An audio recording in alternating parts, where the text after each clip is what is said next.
Hello, welcome back to my channel. तो आज के इस वीडियो में हम वन नेशन वन इलेक्शन के बारे में बात करेंगे। अभी हुआ क्या है कि जब से गवर्नमेंट ने ये बताया है कि वो स्पेशल सेशन पार्लियामेंट का बुलाएंगे 18 से 22 सितंबर तक, तब से कई सारे कयास लगाए जा रहे हैं कि क्या एजेंडा होगा गवर्नमेंट का, क्या कोई नया लॉ ला रहे हैं, क्या यूसीसी ला रहे हैं, क्या वन नेशन वन इलेक्शन की बात हो रही है। तो कई सारे कयास लगाए जा रहे हैं। तो उसमें से जो एक मेजर, जो कई सारे एक्सपर्ट्स बता रहे हैं कि गवर्नमेंट का जो मेजर प्लान है वो वन नेशन वन इलेक्शन का है। Prime minister Narendra Modi ji one nation one election के फेवर में काफ़ी समय से हैं और उन्होंने लास्ट ईयर रेड फोर्ट के अपने एड्रेस में भी इसके फेवर में बात की थी। तो ज़्यादातर चांसेस हैं कि गवर्नमेंट इस तरफ काम कर रही है। वन नेशन वन इलेक्शन को लाने के लिए गवर्नमेंट पूरी तरीके से प्रतिबद्ध दिख रही है यहाँ पर।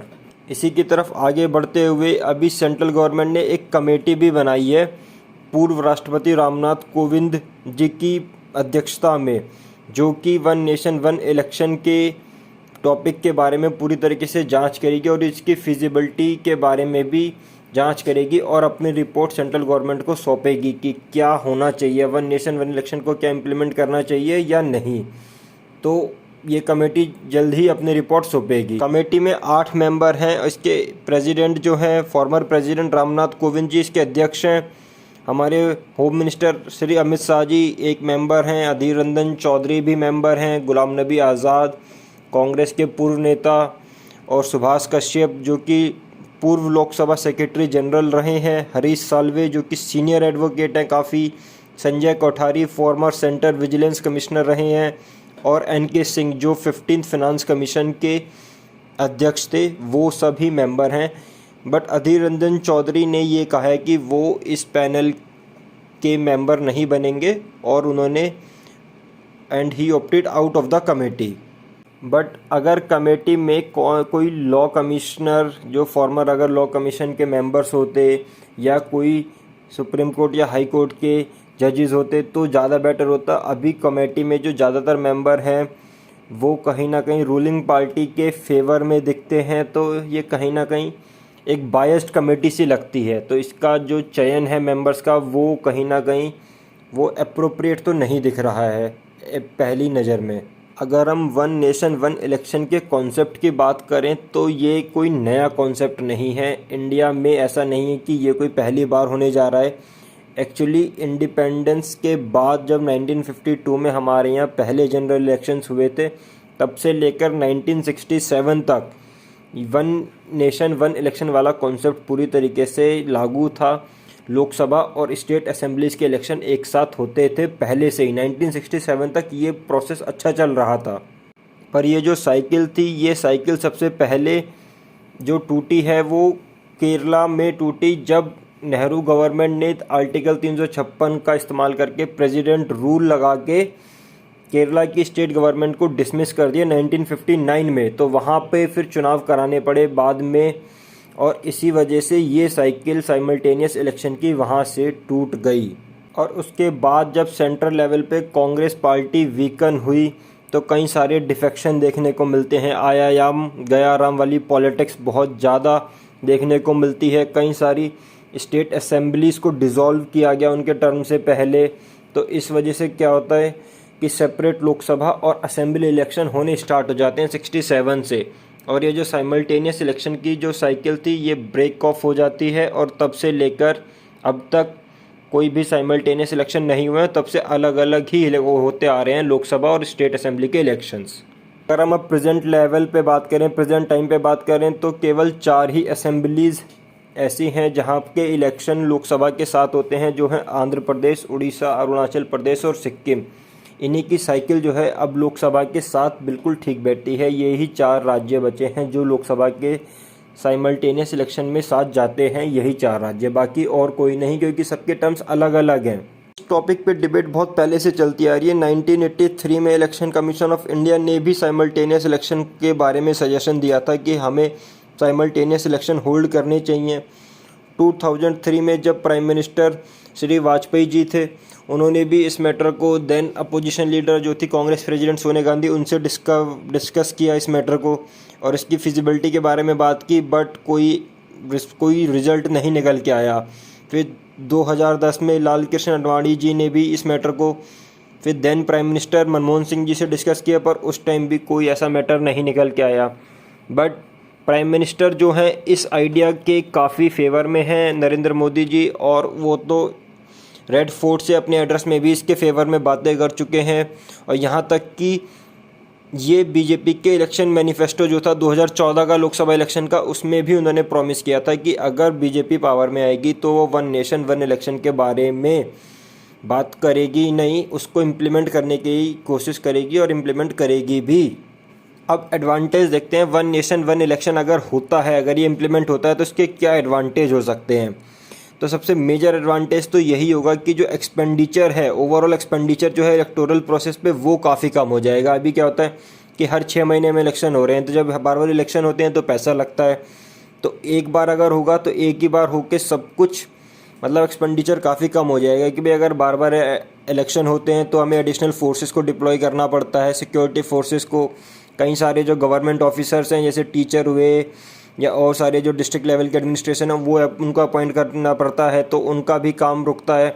तो कहीं ना कहीं इससे क्या होगा, एक साथ अगर हो जाएंगे तो वो भी जल्दी रिलीव होंगे, और एक्सपेंडिचर जो है, ओवरऑल एक्सपेंडिचर वो काफ़ी कम हो जाएगा इलेक्शंस का।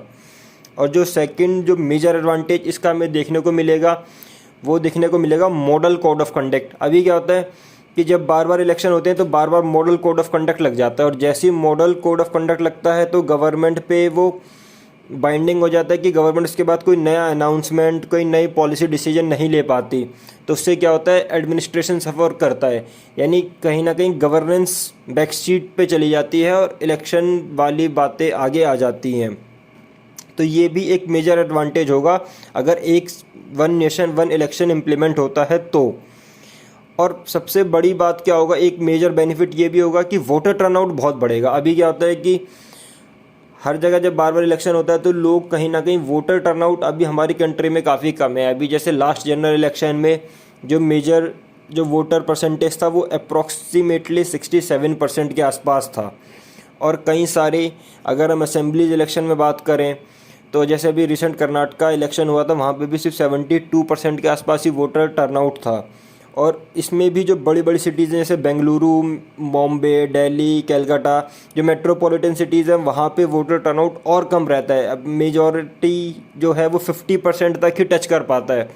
तो इससे क्या होगा, अगर एक बार इलेक्शन होगा तो कहीं ना कहीं लोगों का इंटरेस्ट भी बढ़ेगा और वो एक बार दिए आएंगे वोट, फिर वो असेंबली के लिए भी हो जाएगा और जनरल इलेक्शन भी हो जाएगा। अगर पंचायत राज्य को हम जोड़ दें, थर्ड टायर के इलेक्शंस को भी जोड़ दें, तो ये बहुत ज़्यादा बेनिफिशियल होगा और इससे वोटर टर्नआउट काफ़ी बढ़ जाएगा। और जो मेजर बेनिफिट नेक्स्ट क्या होगा कि टाइम और मनी का सेव भी होगा, कि दोनों चीज़ें बचेंगी। कि भाई अगर एक साथ हो गया तो एक साथ जनरल इलेक्शन भी हो गया और एक साथ विधानसभा के इलेक्शन भी हो गए, यानी असेंबली इलेक्शंस भी हो गए और लोकसभा के इलेक्शन भी साथ हो गए, और मनी तो बचेगी ही बचेगी अगर एक साथ होता है तो। और अभी जो बार बार इलेक्शन से जो सिक्योरिटी फोर्सेस को डिप्लॉय करना पड़ता है, तो उसमें कहीं ना कहीं फैटिग की शिकायतें भी आई हैं कि बार बार सिक्योरिटी फोर्सेस अगर जाएंगे इलेक्शन ड्यूटी पे, चाहे वो पंचायती राज की इलेक्शंस हो, स्टेट इलेक्शन हो, लोकसभा इलेक्शन हो, तो बार बार डिप्लॉय करने से कहीं ना कहीं फैटिग की शिकायतें आती हैं सिक्योरिटी फोर्सेस का, और उनका भी जो मोटिवेशन है वो डाउन होता है। But one nation one election से क्या होगा कि एक ही बार उनको डिप्लॉय करना पड़ेगा, तो इससे कहीं ना कहीं सिक्योरिटी फोर्सेस का जो एडिशनल डिप्लॉयमेंट करना पड़ता है बार बार, वो भी सेव होगा। तो ये भी एक मेजर बेनिफिट होगा और वो लोग अपने जो मेन जो सिक्योरिटी पर्पज़ है कंट्री की नेशनल सिक्योरिटी पे, उसके जो मेन ऑब्जेक्टिव है उस पर अच्छे तरीके से कंसंट्रेट कर पाएंगे। तो कहीं ना कहीं नेशनल सिक्योरिटी के लिए भी ये बेनिफिशियल है वन नेशन वन इलेक्शन। पर इसके कई ड्रॉबैक भी हैं, ऐसा नहीं कि केवल एडवांटेज ही हैं। तो सबसे बड़ा जो ड्रॉबैक है वो तो ये है कि ये बहुत ज़्यादा कॉम्प्लेक्स एक्सरसाइज है। भाई इतनी हमारी जो कंट्री है इतनी ह्यूमंगस है, इतनी मेजॉरिटी पॉपुलेशन है, वर्ल्ड का सबसे ज़्यादा पॉपुलेटेड कंट्री है इंडिया एट प्रेजेंट। हमारे यहाँ 142 करोड़ प्लस पॉपुलेशन है, और अगर हम इलेक्टोरेट की बात करें तो 100 करोड़ प्लस वोटर हमारे यहाँ पे है। तो एक साथ उनको वोट करवाना अपने आप में बहुत ज़्यादा चैलेंजिंग और बहुत ही कॉम्प्लेक्स एक्सरसाइज है। और सेकंड जो मेजर चैलेंज है, जो मेजर ड्रॉबैक है, वो है लॉजिस्टिकल इश्यूज़। भाई लॉजिस्टिक इश्यूज़ कैसे हैं कि अगर एक साथ वोट करेंगे साइमल्टेनियस, अगर असेंबली इलेक्शन भी होंगे और लोकसभा के इलेक्शन भी साथ होंगे तो और ज़्यादा ईवीएम चाहिए होगा और ज़्यादा वीवीपैट चाहिए। अभी क्या होता है कि इलेक्शन कमीशन के पास लिमिटेड ईवीएम्स हैं, तो वो उसको उन्हीं ईवीएम्स को बार बार कभी आज इलेक्शन इस स्टेट में हुआ, कल को बी स्टेट में हुआ, तो उनको बार बार यूज़ करते रहते हैं, तो और अच्छे से वो काम चलता रहता है। बट अगर एक साथ होंगे तो ये अनुमान है कि अप्रॉक्स 2 to 4 टाइम्स ईवीएम और चाहिए, और सिमिलरली वीवीपैट भी और ज़्यादा चाहिए कि voter verifiable paper audit trail जो एक पर्ची से निकलती है जब हम वोट डालते हैं, तो वो भी और चाहिए। 4 to 5 टाइम वीवीपैट और चाहिए। तो ये अपने आप में एक लॉजिस्टिक इशू है, इसके लिए कॉस्ट भी ज़्यादा लगेगी और कहीं ना कहीं ये बहुत ज़्यादा चैलेंजिंग होगा। लॉजिस्टिक संभालना एक वन नेशन वन इलेक्शन में एक मेजर चैलेंज रहेगा गवर्नमेंट के सामने। और ये जो वन नेशन वन इलेक्शन है ये कहीं ना कहीं नेशनल पार्टी को बेनिफिट करेगा, उस पार्टी के जो कि डोमिनेंस में है नेशनल अरेना में, उन पार्टीज़ को ज़्यादा फेवर करेगा, क्योंकि नेशनल लीडर जिनकी मास प्रेजेंस है, जब वो अपना चेहरे पे वोट मांगेंगे तो कहीं ना कहीं रीजनल पार्टी डिसएडवांटेज पाएंगे। रीजनल मुद्दे जो हैं, लोकल मुद्दे, वो बैकसीट हो जाएंगे, और कहीं ना कहीं जो नेशनल इश्यूज़ हैं जैसे फॉरेन पॉलिसी हो सकता है या कोई और, जो ये मुद्दे छा जाएंगे। और जो लोकल इशू हैं, जो हर स्टेट के लोकल इशू अलग अलग हो सकते हैं, ग्रास रूट लेवल के इशू, वो बैकसीट पे चले जाएंगे और नेशनल लेवल पे चुनाव लड़ा जाएगा। तो इससे जो है प्रॉपर रिजल्ट नहीं सामने आएगा। तो ये भी एक मेजर ड्रॉबैक है वन नेशन वन इलेक्शन का। और क्रिटिक्स ये भी कहते हैं कि जो वोटर जो है नेशनल इशू पे वोट करेंगे और जो लोकल मुद्दे हैं, रीजनल मुद्दे हैं, ये कहीं ना कहीं बैकसीट पे चले जाएंगे। तो ये सारे जो हैं ड्रॉबैक्स हैं वन नेशन वन इलेक्शन के।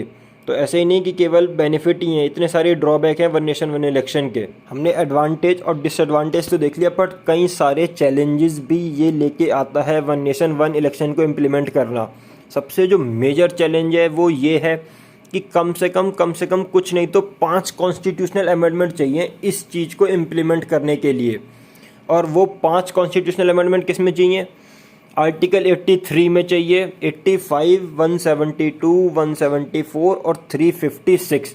आर्टिकल 83 किससे डील करता है कि ड्यूरेशन क्या है हाउसेज ऑफ पार्लियामेंट।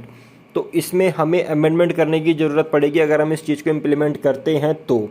आर्टिकल 85 जो डिसोल्यूशन की बात करता है लोकसभा के बाय द प्रेसिडेंट, इसमें हमें अमेंड करने की ज़रूरत पड़ेगी। क्यों? क्योंकि भाई हमें या तो जब एक साथ होंगे तो पार्लियामेंट को हो सकता है अगर पहले हम डिसॉल्व करें तब, और इसी वजह से आर्टिकल 83, 85 में अमेंडमेंट चाहिए। और सेम अगर हम इसी को स्टेट लेवल पे बात करें तो 172 और 174 में भी अमेंडमेंट करने की ज़रूरत है। 172 किससे डील करता है? Duration of state legislature.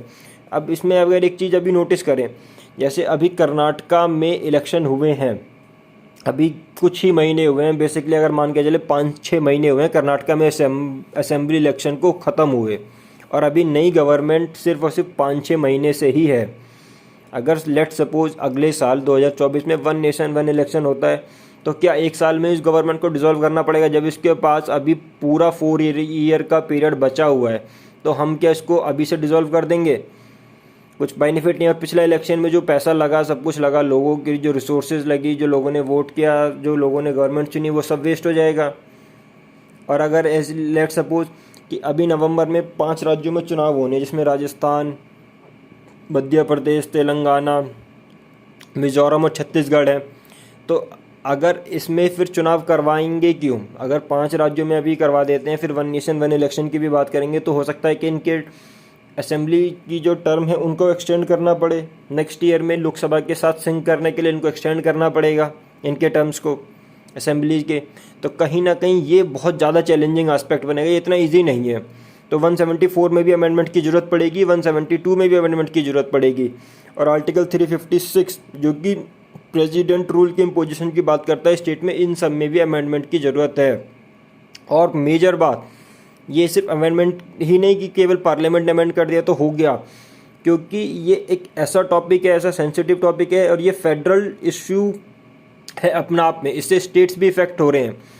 तो स्टेट की रेटिफिकेशन भी चाहिए, 2/3 ऑफ द स्टेट से रेटिफिकेशन भी चाहिए। तो ये ऐसा नहीं है कि इतना ईजी इम्प्लीमेंट हो जाए, ये बहुत ज़्यादा एक सेंसिटिव इशू है, कई सारे स्टेक होल्डर इसमें इन्वॉल्व हैं, तो इतनी जल्दी इम्प्लीमेंट करने की ज़रूरत भी नहीं है और इतने सारे चैलेंजेस भी हैं इसको इम्प्लीमेंट करने में। जैसे हमने एडवांटेज और डिसएडवांटेज देखा, तो हमने दोनों चीज़ें देख ली कि क्या एडवांटेज है वन नेशन वन इलेक्शन के और कुछ डिसएडवांटेज यानी ड्रॉबैक्स भी हैं वन नेशन वन इलेक्शन के। तो अगर हम कंक्लूड करना चाहें इस टॉपिक को, अपने इस डिबेट को, कि क्या ये चाहिए या नहीं, तो क्या कंक्लूड कर सकते हैं, मतलब क्या बैलेंस ओपिनियन बना के ये रख सकते हैं कि सबसे पहले तो ये मैटर जो है बहुत ज़्यादा सीरियस है, वाइड स्प्रेड कंसल्टेशन चाहिए सभी स्टेक होल्डर्स के साथ, कि ऐसा नहीं कि हमने कमेटी भी बना दी और कमेटी जल्दी से अपनी रिपोर्ट भी सौंप दे, ऐसा नहीं कि बहुत जल्दी करनी है। भाई गवर्नमेंट ने कई सारे डिसीजन ऐसे होते हैं जो जल्दीबाजी में ले लेते हैं, डिसीजन तो ठीक होते हैं पर उनका इम्प्लीमेंटेशन ठीक नहीं हो पाता है। जैसे अगर हम बात करें डीमोनेटाइजेशन की, जो 2016 में गवर्नमेंट ने लिया, डिसीजन में भी ठीक हो सकता है, वो भी डिबेटेबल है, बट उसका इम्प्लीमेंटेशन तो बहुत ही ज़्यादा डिजास्ट्रस था। उसके कॉन्सिक्वेंसेस फिर हमने बाद में देखे कितने ज़्यादा डिजास्ट्रस थे। तो ये तो उससे भी ज़्यादा सेंसिटिव इशू है, तो इसको जल्दी से इम्प्लीमेंट करना, इतनी जल्दी से इम्प्लीमेंट करना बिल्कुल भी ठीक नहीं होगा, क्योंकि इससे एंटायर पॉलिटिकल लैंडस्केप में चेंज आएगा। और जो पॉलिटिकल डेमोक्रेसी है इंडिया की पूरी, कहीं ना कहीं डेमोक्रेसी ही इससे स्टेक पे है। तो बहुत ही ज़्यादा ये एक सेंसिटिव इशू है और वाइड स्प्रेड कंसल्टेशन करना चाहिए सभी लोगों के साथ, सिविल सोसाइटी के साथ, लोगों के ओपिनियन लेने चाहिए, अपोजिशन के, रीजनल पार्टीज़ के, और जितने भी स्टेक होल्डर हैं उन सबको कॉन्फिडेंस में लेने के बाद ही all party discussion civil society के साथ, यहाँ तक कि लोगों के साथ, जब इन सब के ओपिनियन ले लिए जाएंगे, सबको कॉन्फिडेंस में ले लिया जाए, उसी के बाद इस चीज़ को इम्प्लीमेंट करें तो ही बेहतर होगा। अदरवाइज़ ये एक बहुत ही ज़्यादा डिजास्ट्रस भी साबित हो सकता है पूरी डेमोक्रेसी के लिए, क्योंकि आज हम प्राउड करते हैं कि इंडिया जो है, प्राइम मिनिस्टर खुद कहते हैं कि मदर ऑफ ऑल डेमोक्रेसी है, एक वाइब्रेंट डेमोक्रेसी है। बट अगर ये इम्प्लीमेंट करते हैं बिना कंसल्टेशन के साथ तो ये बहुत ज़्यादा डिजास्ट्रस होगा और इंडियन जो डेमोक्रेसी है उसके लिए बहुत ज़्यादा, कहते हैं, ख़तरे में आ जाएगी इंडियन डेमोक्रेसी, और वो कहते हैं ना, नील इन द कॉफिन वाली बात हो जाएगी। तो ये बहुत ज़्यादा सेंसिटिव इशू है, सारे डिस्कशन के बाद ही हम इसको इम्प्लीमेंट करें तो ही बढ़िया रहेगा। तो आप भी अपनी राय इस टॉपिक के बारे में कमेंट बॉक्स में ज़रूर लिखिए कि आप इस टॉपिक के बारे में क्या सोचते हैं, कि क्या वन नेशन वन इलेक्शन होना चाहिए या नहीं। इसके बारे में अपनी राय कमेंट बॉक्स में लिखिए, और अगर वीडियो अच्छा लगे हो तो वीडियो को लाइक करना, चैनल को सब्सक्राइब करना, वीडियो को शेयर करना। थैंक यू, और जल्द मिलेंगे अगले वीडियो में।